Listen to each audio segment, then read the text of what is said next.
Dans la vidéo précédente, nous avons vu comment trier une liste en utilisant des échanges. Cette fois, nous allons nous intéresser au tri par déplacement, qui sont, pour être honnête, bien plus appropriés pour des listes chaînées. Le plus simple des tris par déplacement que nous avons vu, c'est le tri par insertion. Reprenons le pseudocode du chapitre 3 pour trier par insertion un tableau. Nous voyons que pour trier un tableau de n éléments, nous avons besoin d'une boucle externe qui effectue un parcours croissant. Ici, k égale 1 à n-1. Donc nous commençons au deuxième élément et nous allons jusqu'au dernier. Et ensuite, nous avons une boucle interne qui fait un parcours décroissant qui part de l'élément k courant et puis qui cherche sa position d'insertion en reculant dans le tableau, donc en faisant des i-.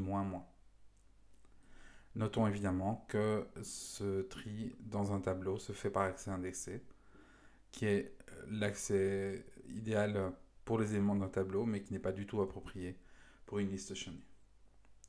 Donc essayons d'adapter ce code pour une liste chaînée, ici pour une liste double. Alors, les tris par insertion se feront plutôt sur des listes doubles que sur des listes simples, puisque le tri par insertion a besoin d'un parcours en marche arrière, donc en faisant des moins, en allant à l'élément précédent. Et c'est une fonctionnalité qui est disponible sur les listes doubles, mais pas sur les listes simples. Donc voyons comment fonctionne notre tri par insertion sur une liste. Alors évidemment, il faut vérifier que la liste n'est pas vide. Mais on commence donc par un parcours croissant. Alors on va utiliser un itérateur. Donc on commence par le deuxième élément, donc suivant du début.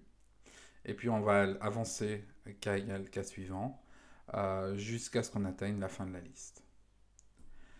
Qu'est-ce qu'on fait pour cet élément k? Eh bien, on en stocke la valeur dans une variable temp. Ensuite, on va faire un parcours décroissement.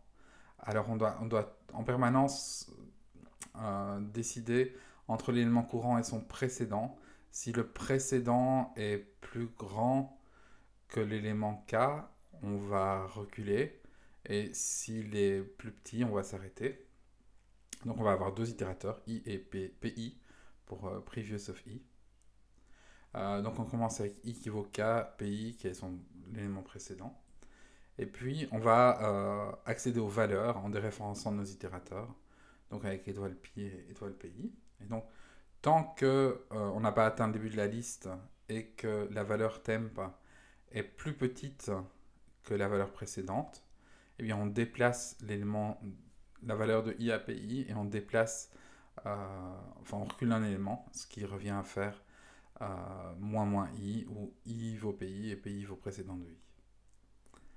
Et enfin, quand on a trouvé la position, on insère la valeur.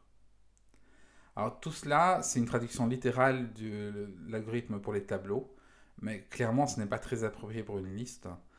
Pourquoi déplacer toutes les valeurs vers la droite alors qu'il suffirait de prendre le maillon et de venir le placer à la bonne position entre deux maillons? Dans une liste chaînée, on n'a pas besoin de déplacer les éléments. Il suffit de déplacer les maillons. Et pour ça, on n'a pas besoin de déplacer les autres éléments. Donc, ce qui nous manque pour écrire un tri par insertion efficace, c'est une fonction déplacer un maillon qui prend deux paramètres. Alors ici, je les ai appelés mo pour le maillon qui va bouger et md pour le maillon destination. Et donc, notre but ici, dans cette liste, c'est de la trier. Et donc, pour le moment, il faudrait que... Donc, on fait un tri par insertion. Et on a trouvé que 2 était le plus petit élément parmi 3, 5, 2, 4, 6. Et donc on voudrait pouvoir insérer le 2 devant le maillon 3.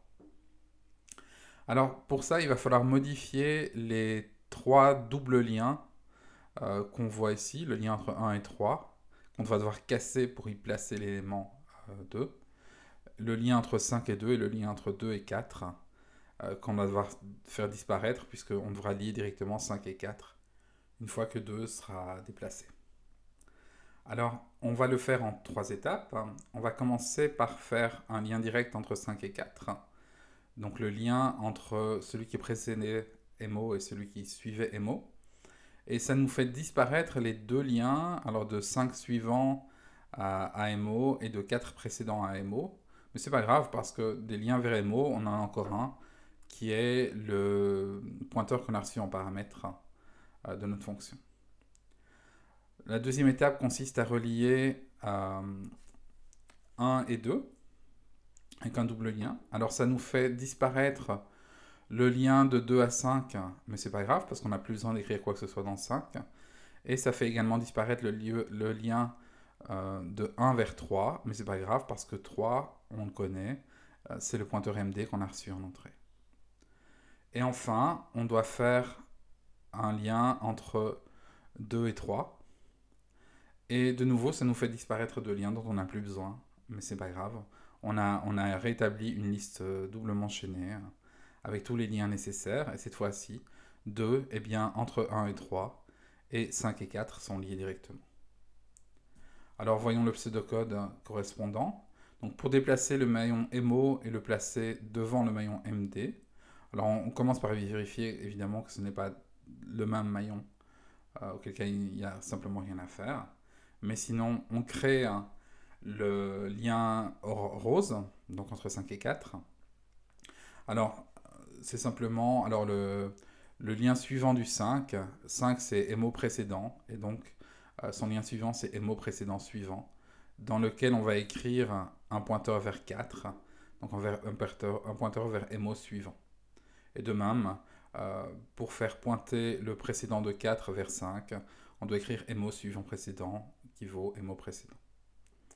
De même, on va écrire le double lien vert, donc qui relie MO et MD précédent.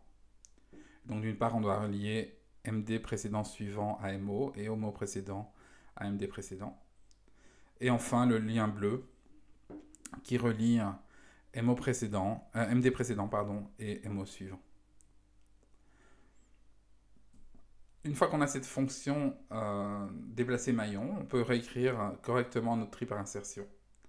Alors on note d'abord que la boucle sur I, donc la boucle interne, elle ne déplace rien. Elle se contente de chercher l'emplacement d'insertion. Donc elle parcourt la liste à l'envers, mais sans y toucher.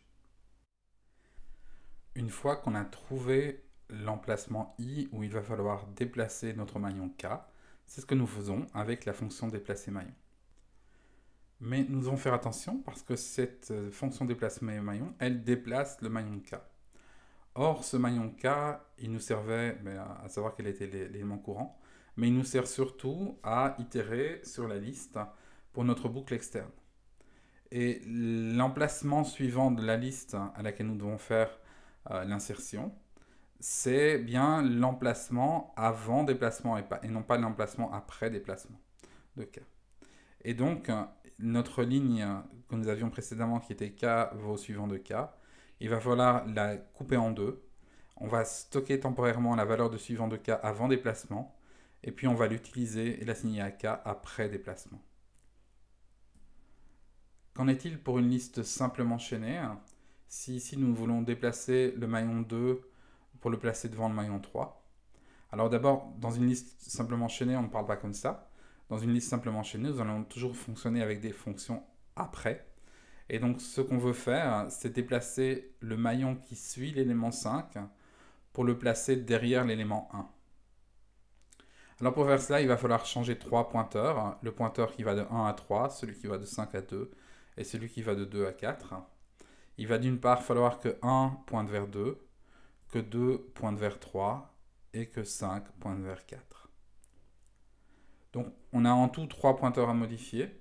Alors ça se fera en 4 lignes parce qu'il y aura, comme c'est un échange, c'est une sorte de swap à 3 éléments. Et donc on a besoin d'une valeur tampon. Mais en 4 lignes, on pourra faire ces 3 modifications.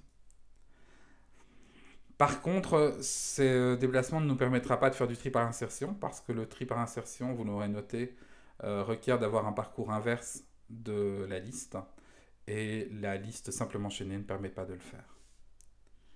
Alors cette notion de déplacement, elle est importante, mais elle est un peu restrictive, parce qu'elle ne permet de déplacer qu'un seul maillon à la fois, et elle est très simplement généralisable au fait de permettre de déplacer plusieurs maillons à la fois.